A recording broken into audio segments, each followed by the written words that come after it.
বক্তব্যের মাধ্যমে যে কথাগুলো প্রকাশ পেয়েছে সেইগুলো আমরা বাস্তবিক করতে দেখতে পাবো। এই পর্যায়ে স্মারক গ্রহণ করতেছেন জনাব মিজানুর রহমান, দক্ষিণ সুরমা থানা সম্মানিত অফিসার ইনচার্জ, যুব সমাজের হাত থেকে গ্রহণ করছেন।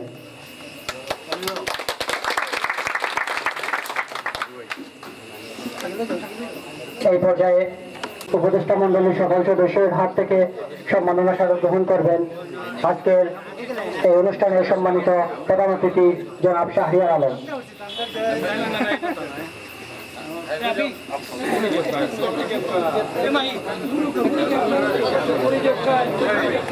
আজকে উপদেষ্টা মন্ডলী এবং এলাকার সকল মুরব্বীর হাত থেকে সম্মাননা স্মারক গ্রহণ করছেন মাননীয় প্রধান অতিথি জনাব শাহরিয়ার আলম, ডিসি দক্ষিণ সিলেট মেট্রোপলিটন।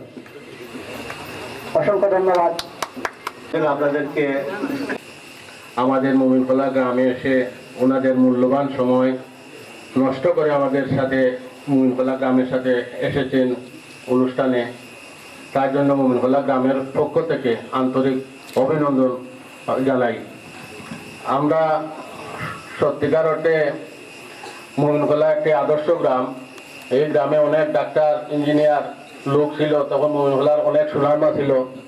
ইদানিং দেখা যায় ৬০ বছর ধরে কিছু মাদকাসক্তি নিয়ে কিছু বাইরের লোক এসে ভাড়া দিয়ে থেকে ওরা আমাদের যুব সমাজকে নষ্ট করছে।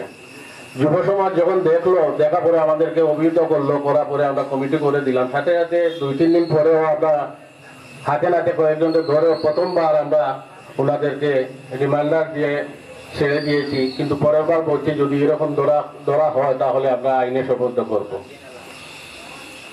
আমরা বিশেষ করে আমাদের এলাকার বিদেশি জনাব আব্দুল ওদুদ, তারপরে শাহী শাহ আলম, এই ধরনের অনেক বিদেশি সকল আছেন, আমাদেরকে আশ্বাস দিয়েছেন যদি আমাদের এলাকার কেউ যদি এরকম আসক্ত থাকে তাদেরকে এইরকম টাকা পয়সা দিয়ে ওদেরকে ভালো রাখার জন্য ওরা আশ্বাস দিয়েছেন। ওরা আশ্বাস দেওয়ার পর থেকে আমরা একজনকে অলরেডি আমরা মেডিকেলে ভর্তি করেছি। ইনশাল্লাহ এরকম যদি আরো পাই তাহলে আমরা এই আশ্বাস অব্যাহত থাকবে। তারপর এই যে মাদকাসক্তি যে বিষয়টা নিয়েছে এইটা আমাদের চলমান থাকবে, এটা আমাদের স্টপে থাকবে না, এটা চলমান থাকবে। আইনের প্রতি আমরা শ্রদ্ধা রেখে আমরা কোনো ধরনের কোনো জিনিস যদি পাই তাহলে আমরা থানায় ইনফর্ম করব, সাথে সাথে তাদেরকে আইনের হাতে তুলে দিব। আমি বিশেষ কিছু আর বলবো না, আগের বক্তারা অনেক কিছু বলে গিয়েছেন।